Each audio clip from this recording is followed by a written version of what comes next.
Welcome back to Late Night Love, where we dive deep into the heart of relationships, self-care, and everything in between. Tonight, we're tackling a raw and real topic. How do you navigate a breakup when you're feeling overwhelmed, maybe even a little toxic, and your friends are still reaching out with love? We'll explore setting boundaries, prioritizing self-care, and answering some grab your burning. Oh, wow. I deleted things and I didn't fix that properly. Prioritizing self-care and answering some of your burning questions about life, love, and parenting. So grab a cozy blanket and let's get into it. My eyes skipped to the wrong line, and but I can't wear my glasses because they're green and I look silly. My glasses are on just to let the people know who I happen to watch. And I've got green things, and so it looks like my eyes are just kind of just floating in space. It's very weird.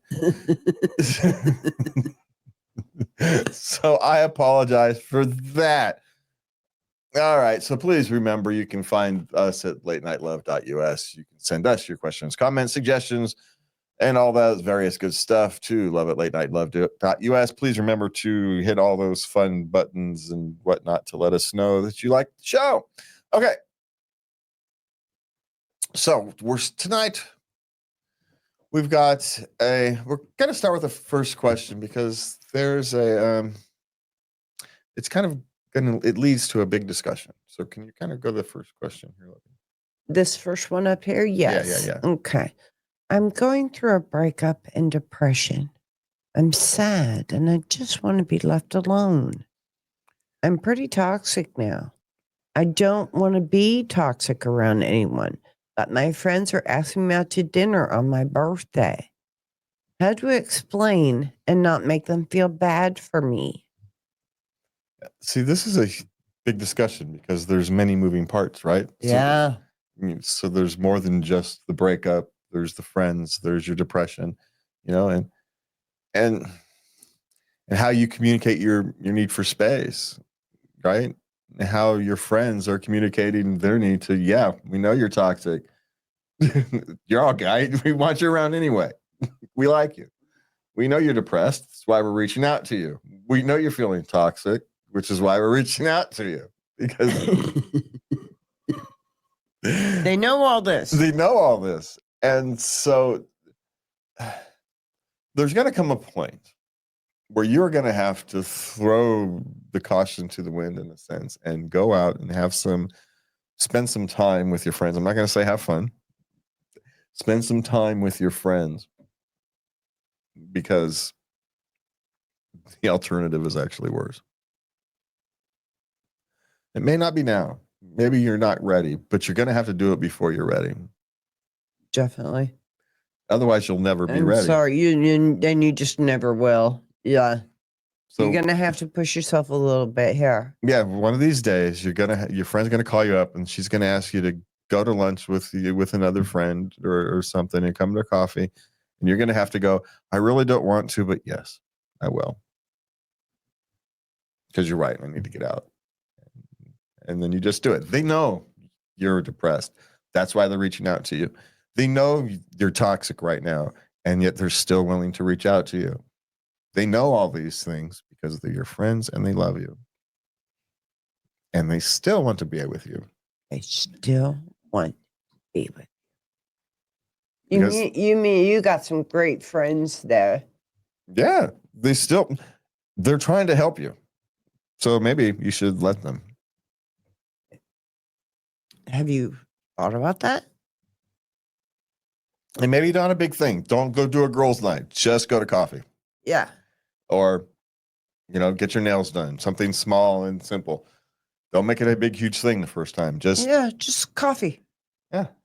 Or, maybe pick a couple of your friends and ask them out for coffee. Or you can go the other side. Go grab some of your friends and go to a rage room and throw some stuff around. Who knows? Ooh. She might not be ready for that yet, but you never know. Change something different. Change something up. Yeah. Because clearly, the thing is, what you're doing right now isn't working. Otherwise, she wouldn't be reaching out. You just ignore your friends. You're not disappointing your friends by saying no. You're worrying them. There's a difference between that. sometimes some of us have to be blunt. You know, your friends will not be disappointed that you say no. They understand that. They will be worried that you continue to say no.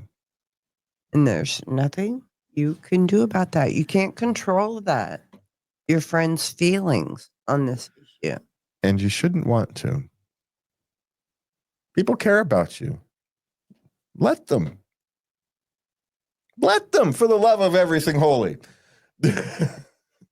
You have people that care about you. Care enough about you to keep checking in on you when you're feeling toxic, when you don't want anybody around, when you're going through a difficult time. They say, hey, my friend's going through all this difficult time. We should reach out and make sure that they know they're welcome. And they continually do that despite you telling them no.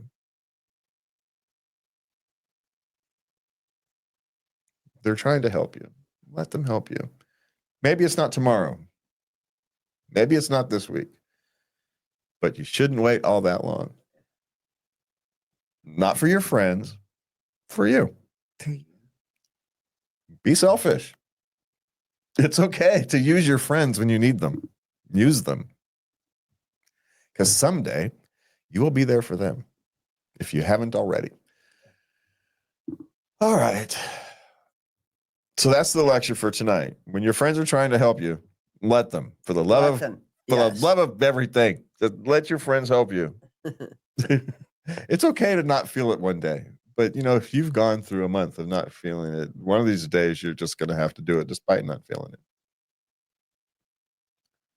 So, anyway. All right, on to our regular segments. Okay. Our regular questions. How do emotional satisfaction and personal beliefs outweigh the desire for factual truth in some individuals? This is an interesting one because, you know, here's the thing about facts. Everybody can agree on the facts, but because they perceive them from a different place, they interpret them differently. It's not that they see facts differently, it's that they interpret them differently.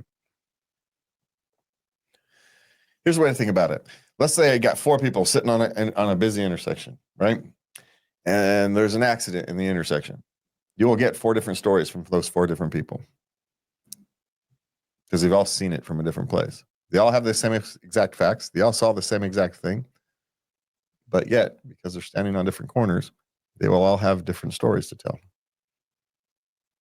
Who's correct? They all, To a point. to a point. They are all correct for what they see. Yes. From their perspective. From what they know. Yeah. From their perspective, Yeah. This is what truth is. And so sometimes when someone else interprets facts differently than you do, maybe the key is to try to understand what ground is they are standing. Maybe they're standing on different ground. Maybe they're viewing it from a different perspective. Fundamental truths can be viewed from a different perspective, and which could bring you to a different conclusion on their accuracy. And then there's always the truth that facts aren't always what they seem.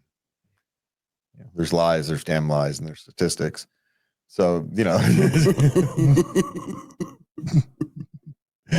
right? You can manipulate data. You can manipulate facts to tell a story that's not exactly true, even if all the facts in the story are correct. You present them in a way that is untrue. And so that can make people skeptical. And considering how minutes of that we've seen over the past 200, 300, 500 years, pick your starting line there at that point. And since the invention of the printing press, we can go back that far. So, yeah. So oftentimes it's not the facts we're disagreeing on; it's the perspective of that we observe facts are disagreeing with. Yes. Yeah. Okay. So that's why. All right. What's next? Oh, this is just sad. Why does life have to be so bad? Why do I feel like I was cursed or a spell was put on me when I was born?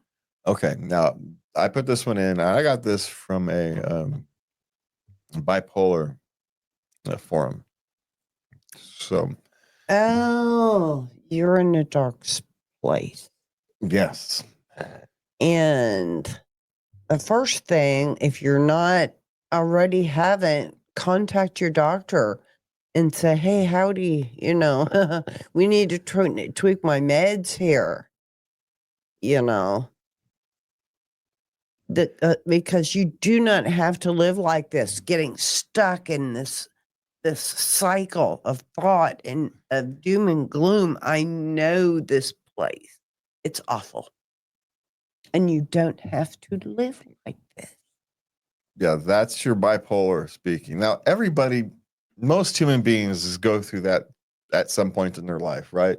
They've had a string of bad luck, bad decisions, good decisions that went wrong anyway. You can do everything right and still have everything blow up in your face, right? Yeah. You get that a couple of times in a year and you're going, what the heck? What did I do? Nothing. You're alive. And sometimes life comes at you fast, and so there's some truth to that. But when you're bipolar and you have some other mental issue, some other misprocessing issue, we'll call it, right? You have to be especially careful on those peaks and valleys. You have to know those peaks aren't real and those valleys aren't real. I mean, the emotions that come with them are real, but the actual peak and the valley is, I don't want to say imagined, that's incorrect, but it's inflated by yourself. It's a little bit of distorted thinking. Yeah. Yeah. Yeah. But the emotions that come with those are very real. Are insanely real. Yeah. Yeah. And so it's trying to separate those two, trying to separate the emotions that get created from the waves and the waves themselves. Because if you can do that, then you can actually start to manage both of them. Yeah. If my perceptions of how you've dealt with the stuff in the last 14 years, that's what I see when I watch. Almost 15. That's what I see when I watch. That's what I see you do. I do what? In the last year, you've managed to separate the emotions from the waves.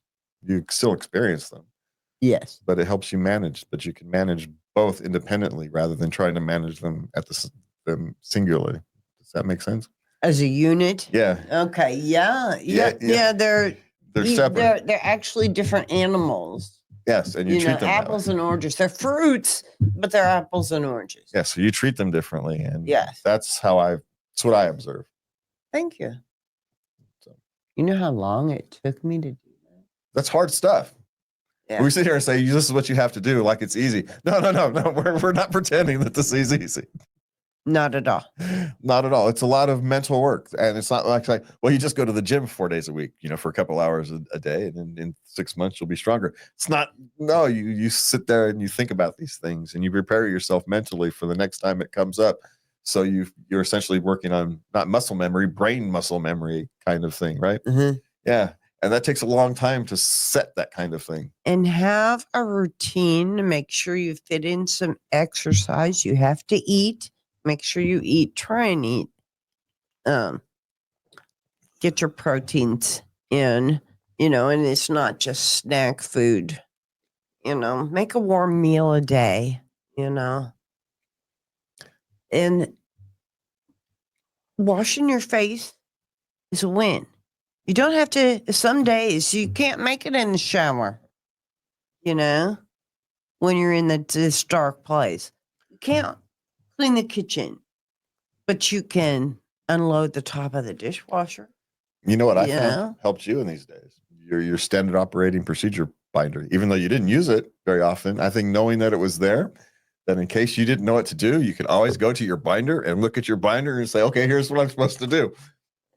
As a bipolar, I do better with a routine to my day. I just like knowing what's going to happen. Yeah. Well, you created this binder, so you have a thing. I do. I mean, it was down to water plants. If my life goes squirrely, I just followed my book. Yeah. I got a binder. I got a book. It tells me what to do when life goes squirrely, and tells me how to reset myself. Yes. We haven't had to dust that thing off in a long time. So, but because I actually got it through my head that I have to take my meds every single day. Hello. Yeah. Well, it's a process. Yeah. But creating your base. That's part of creating the base that you now stand on.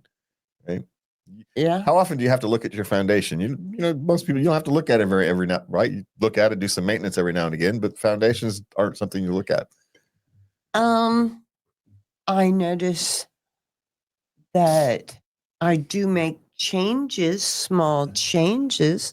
So, I mean, it doesn't get boring. Sometimes I have an interest in something comes up and I make time for it in my schedule a little bit every day. I like building healthy habits. That makes me feel good about myself. And do yoga every day. That makes me feel good about myself. So find your base. She needs to start. I'm assuming it's a her. Mm-hmm. She needs to start rebuilding her foundation. So, well, whoever it is needs to start rebuilding their foundation. They need to start rebuilding their foundation. Yeah. Deliberately. And we're not pretending that it's easy. It's going to take a long time. Yes, it will. Be gentle with yourself. But you're not going to get down that path until you start. Lists help. Yeah. Whatever it is to create that, I'll say it again, create that foundation is to create it. Okay.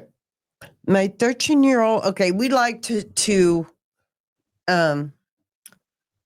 share wins here at Late Night Love. All right. Parenting wins. We got a parenting win this week. Survival is a win? Yeah. My 13-year-old trusted me with their phone for a week. Okay. That is a win. What does that mean exactly? Okay. The 13-year-old was going to camp. Okay. And they didn't allow cell phones. Okay. And she actually chose this. She wanted to try going without her phone for a week. Okay. Yeah. So she said, Mom, will you hold it for me? Yeah, but did she give you the code to unlock it? I don't know. Well, then it's not much of a thing if you don't know the code to unlock it. You're just holding the phone. Phone calls coming in and things like that. All her friends are at camp without their phone. It's going to be the quietest week ever. Will you let this woman have her win, please? I'm just, well, I suppose it's a win that she just didn't put it in her sock drawer or whatever. She probably has brothers, so she didn't trust her brothers to not dig for it. So, hey, your daughter's still talking with you, so that's the win right there. There you go. It's not for me. It's not that they gave you the cell phone. It's that you guys are still communicating like human beings at a 13-year-old girl. Congratulations. Yeah. Yeah. 13-year-old girls don't communicate like human beings to their parents. So the fact that she's still talking to you like a human being is the win. There you go. The phone is the phone thing is a consequence of that other one, not the other way around. Okay. Yeah. Okay. A snail. These teachers' requests are bananas. She said, go home, bring back a snail tomorrow. We're going to have a snail race. A snail, huh? Yeah. Well, especially if you live like an apartment, where are you going to get a snail? I know. I mean, now if you live out in the farmland or whatever, there's snails everywhere, but then the kids would know. But how is a city kid supposed to know where to go find a snail?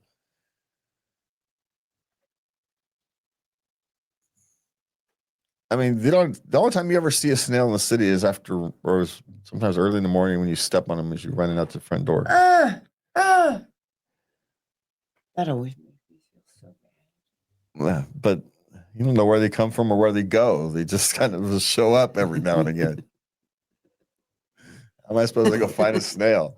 I mean, suppose you can go buy one because snails are bait and food for certain pet fish and whatnot. So you can go to the store and get one. They're not expensive, but a snail race, it seems pretty rude to grab a snail off the off the street and go take them to do a I know. snail race. You're going to go put them back? What are you going to do with them when they're done? You know the odds of something bad happening? That's pretty big. Well, it's nature. The odds of something bad happening to a snail in nature are pretty freaking big anyway. Let's be honest.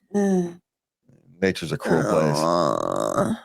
You know, snails are on the low end of the food chain there. Just saying. That's what that hard shell is for. But that shell ain't that hard. No.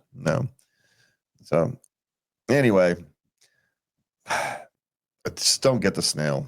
I wouldn't do it. So, I'm not going to grab some snail just so that you can race it. Maybe if they had a snail tank that they were going to create, and they bought some snails to put in the snail tank, and while you've got the snail tank, you know, you have a snail race. That's a different story. You know, as part of the science class, they're raising snails. Okay, I get it. That's a legitimate science experiment, raising snails, and once a year you go and you race them for some fun. All right, fine. But you're just going snatching snails off the street. Then you toss them in the trash at the end of the day. What the hell? That doesn't seem like a good science experiment these days. I think you can accomplish your goal some other way. And how do you know which snail is yours to take back to the right place? Now you're relocating snails. Well, you got to paint them, right? You're going to put a paint mark on them, right? Oh, now they're marked. And now they're easy to spot by predators. And so, yeah. So all you can do is, if at best, is you can put that. The best thing that could actually happen would be you take some snail off the street, and it ends up being in captivity in a snail farm for the rest of its existence. Well, it would be safe, But it wouldn't be free. It's a whole nother discussion. Okay. Don't do this. I just wouldn't do it. I wouldn't do it. Yeah. 15-year-old refusing to do anything unless she has her phone back. Now, they took it away because she wasn't doing her homework. And so they warned her many times. You don't bring your grades. You got to start doing your homework, or we're going to take your phone. Okay. You know, and she got, 3 tries. Yeah. Made very clear to her. And then they took her phone. Now she's refusing to do chores. She's refusing to shower. She's refusing to wash her clothes. Call me when dinner's ready. She will not participate. She just lays on her bed. In China, they call that laying flat, by the way. There's a whole term for it because the whole generation did that. Essentially, just screw it. That's pretty a standard 15-year-old behavior. Sorry. Frankly, it's, this is what you call rebellion. Yeah. Well, here, you don't call her for dinner is what you do. She's not going to participate in the household, and you don't have to go out of your way to participate. She can make a sandwich later if she gets hungry. That's what she gets. Yeah, tell her she can make a sandwich. Make sure you get her, had the fixings for it. Yeah, and you let her friends deal with her stinkiness, and it's not your problem. She's all laying up in her room. So, it's my suggestion. This is one of those things where you kind of let it play out. Just let it play out. Let her see how far this gets her. Yeah. Yeah. Which really, you can't back down. Oh, for heaven's sakes.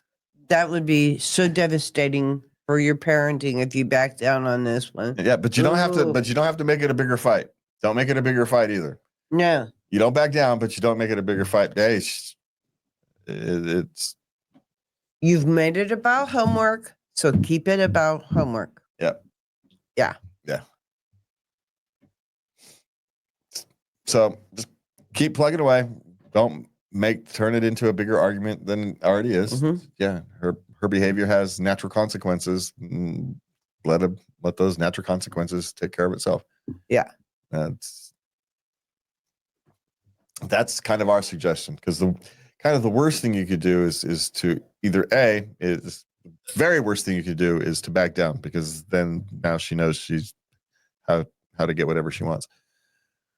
The second worst thing that can happen is you can create a bigger rebellion, right? And sex, drugs, and all that kind of crap. So so you're walking that fine line. So you don't want to make it any bigger than it is, but at the same time you can't back down. So you just let it ride out.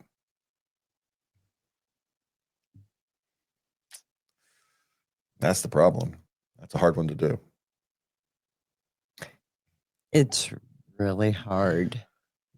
It's really hard. But you gotta understand, you've got the two worst outcomes are full blown rebellion, which is just full. This isn't really, not doing anything. It's kind of rebellious, but it's like you're only stinking. So,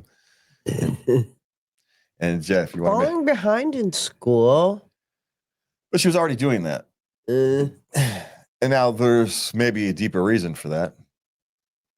Why is she not doing her homework? Is she lazy, or is she in classes that are too slow for her, classes that are too fast for her? Is she being bullied at school? There's all kinds of reasons kids do and don't do homework. So, or do and don't do well in school. So eventually you're going to have to solve that problem, because the not doing homework thing might be a sign of something else, not a problem in and of itself. Now, it might be the problem. It's us sitting here can't tell. They may just not like school, and so they're not going to do homework. That's the problem. They don't like school, other than they're being bullied, or they're just in the wrong educational environment, or the class is too slow, too fast, whatever it is that happens to kids. All the various things that happens to kids that get them turned off of school. So sometimes they're solvable problems. Sometimes you just have to eventually teach the kid. You just have to suck it up for a couple more years. And, yeah, but it's so long. Yeah, you got 100 years left. It's you're going to learn 2 years is not really a long time. Not really a long time. It's not real. I get you feel it's a long time. You've only been alive 15. 2 years is a huge chunk of your life. Yeah. But when you're 50, 2 years is yesterday. And yeah. Where did those last 2 years go? It's not still 2021. What the heck happened? Just, when did I become 50 something? That's the questions that you start asking later on in life. So, yeah. Anyway. All right. So what do we got next? Okay. Do you go out to eat or cook on vacation? Now they're in a house, but she doesn't want to have the expectation of feeding everybody when she's on vacation all the time. Now she doesn't mind, breakfast, but one meal a day she would like to eat out. Okay, here's the rules on vacation. Everybody needs to basically take care of themselves unless someone's barbecuing, and then the guy generally barbecues. So here's what you do. If you don't want to cook, the secret is get stuff that has to be barbecued. Problem solved. It's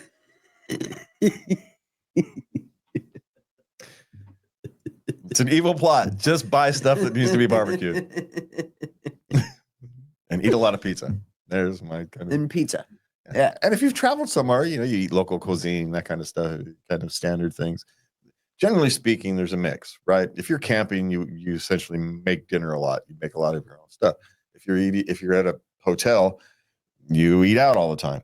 If you're renting a house, you've got kind of that weird balance, because you're on vacation. You don't want to freaking cook all the time. You're not camping. You're not getting the camping experience, because clearly you didn't want that. Otherwise, you would have done that. Right.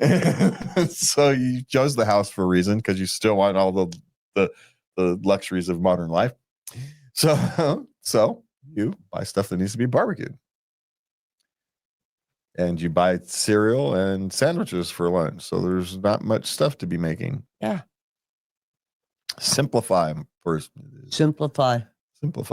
Yeah, you do not have to cook everybody a big breakfast every day. No, Stop it, sister. I mean, unless you're talking about you got 4 and 5-year-olds, that type of thing, and then you need to make sure they have food. Everybody else, anybody who can feed themselves, if you're on vacation, you're responsible for feeding yourself. Yeah, that's kind of how it goes. Yeah. Breakfast and lunch is you can kind of feed yourselves, and you decide, all right, so what's the family dinner plan tonight? Because oftentimes some people go do something else, especially if it's a big family house. Some people go do something else for dinner, and other people go do their own thing for dinner. And, well, at least that's how my family does it, because we get a whole bunch of people together all at once. And everybody kind of does their own thing, and you come together every now and again and have a meal together. Mm-hmm. That's every few days you make a point to have everybody get together and have an actual meal together. But so yeah, don't worry about it so much. But the secret is, the tip is for you to not have to cook. Barbecue. That way the person who likes to barbecue will be the one who does the cooking. Very good. And thank you for the tip. And paper plates. So you don't have to wash dishes. There you go. For the love of everything holy. All right. Does anyone else's 2-year-old live off air? What do they mean? Just like they don't eat a lot? No, hardly anything. Chicken nuggets. That's what you feed the 2-year-old who's picky. That's all that really means, is they're picky. And you're not offering them what they want. And so you give them the chicken nuggets and you feed them on chicken nuggets for 3 months until they start wanting something else. They eventually start wanting something else. They do. They really do. So it's the chicken nuggets thing. It's because there's a reason kids like chicken nuggets. It's because they're insanely bland and they can't process all the various flavors yet. And so the chicken nuggets, it's just tastes like chicken nuggets, right? There's no, and the texture is normal, right? There's no goofy texture things with chicken nuggets. It's like eating a hamburger, right? There's no, it's not slimy. It's not overly chewy. It's kind of just, but still easy to chew. Yeah, there's a reason kids like chicken nuggets. So give them chicken nuggets. French fries. Yeah. The same thing. French fries are just potatoes with mostly air. And then once a day, you try strawberries or maybe applesauce. Well, yeah, but offer, and then don't expect much. Yeah, and at this age, what they really just need is calories. You just don't want to make sure they get enough calories. Yeah, yeah. So if chicken nuggets is what they're going to eat, chicken nuggets is what they're going to get. Yeah. You can worry about them eating real food and stuff as you move along. But for now, make sure they get enough food by dino nuggies like everybody else. Yes, they're processed and they're terrible, but at 2 years old, it doesn't make that much of a difference. And you're not doing it forever. You're only doing it for a couple months while his digestive system gets caught up. Yeah. Yeah. Or taste buds and all that various stuff. Okay. Is it normal for preteens not to eat much? See, just to show you that this is you're going from talking to the last one, you are going to deal with this again. Yeah. Well, and here's the problem with preteens. It could be perfectly normal, right? Because right before a growth spurt, you're not actually using a whole lot of energy, and if they're relatively sedentary, they kind of don't like food.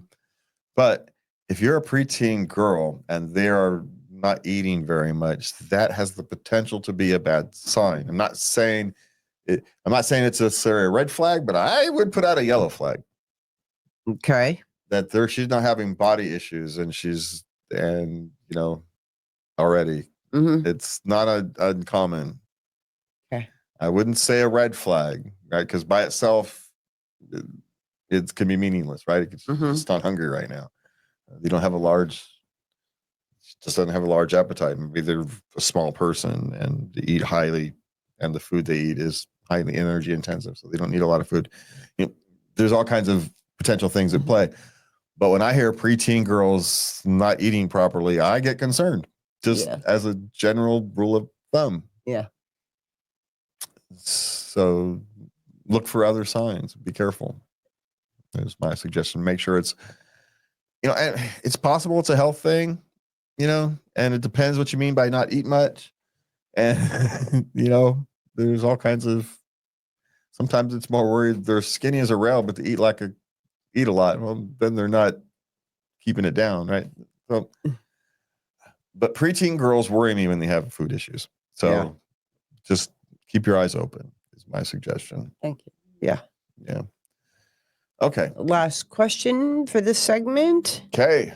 My 3-year-old told me to calm down and take deep breaths when I got frustrated. Now she considers this a win.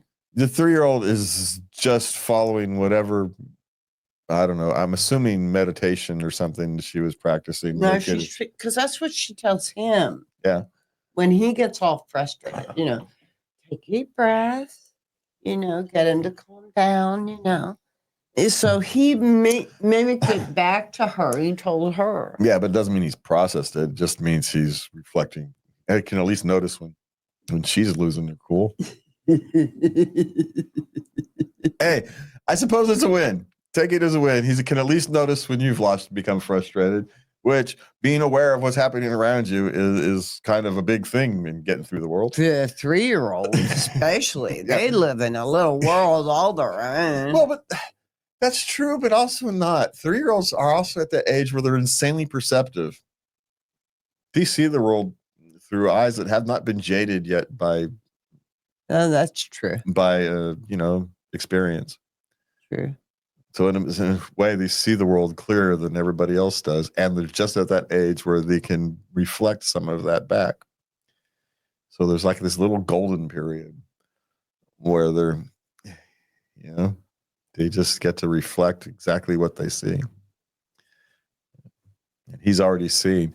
Mom's got frustrated, so yeah, I'm gonna do it. What does mom do? That's pretty good advanced thinking. So yeah, for a 3-year-old, it is. Even if it is just a mimicking behavior, it's pretty advanced to know when to mimic it.